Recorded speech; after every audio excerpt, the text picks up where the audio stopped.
To the messenger of the gathering in Ephesus write, to the one who holds the 7 stars in his right hand, the one who walks among the 7 golden lampstands, says this, I know your deeds and your toil and your perseverance, and that you cannot tolerate evil men, and you put to the test those who call themselves apostles and are not, and you found them false, and you have perseverance and have endured for my name's sake, and have not grown weary. But I have against you that you have left your first love. Therefore, remember from where you have fallen, and repent, and do the deeds you did at first, or else I am coming to you, and will remove your lampstand out of its place, unless you repent.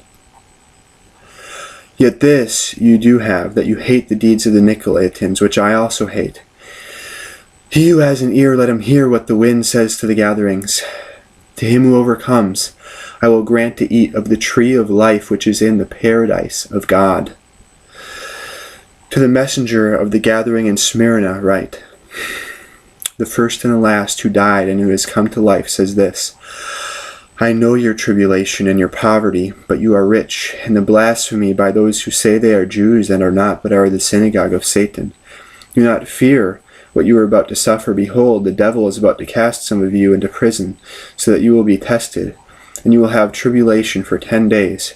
Prove yourselves faithful unto death, and I will give you the crown of life. He who has an ear, let him hear what the wind says to the gatherings. He who overcomes will not be hurt by the second death.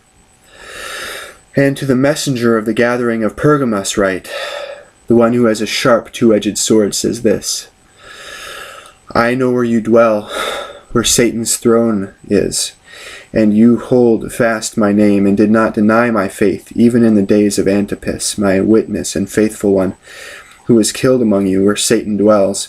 But I have a few things against you, because you have some who hold the teachings of Balaam, who kept teaching Balak to put a stumbling block before the sons of Israel, to eat things sacrificed to idols and commit immorality.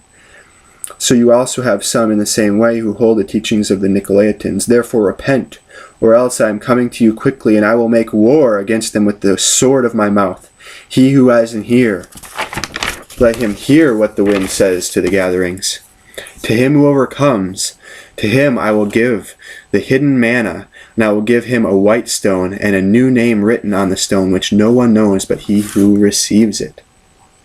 And to the messenger of the gathering in Thyatira write, the Son of God, his eyes like a flame of fire, and his feet like burnished bronze, says this, I know your deeds, and your love, and faith, and service, and perseverance, and that your deeds of late are greater than at first. But I have against you that you tolerate that woman Jezebel, who calls herself a prophetess, and teaches and leads my bondslaves astray, so that they commit immorality and eat things sacrificed to idols. I gave her time to repent, and she does not want to repent of her immorality. Behold, I will throw her in a bed, and those who commit immorality into great tribulation, unless they repent of her deeds. And I will kill her children with death, and all the gatherings will know that I am he who searches the kidneys and the hearts, and I will give to each one of you according to your deeds. But I say to you, the rest who are in Thyatira, who do not hold this teaching, who have not known the deep things of Satan, as they call them, I place no other burden on you. Nevertheless, what you have, hold fast until I come. He who overcomes, and he who keeps my deeds until the end, to him I will give authority over the nations, and he shall shepherd them with a rod of iron, as the vessels of a potter are broken to pieces. As I also have received from my Father, I will give him the morning star. He who has an ear, let him hear what the wind says to the gatherings.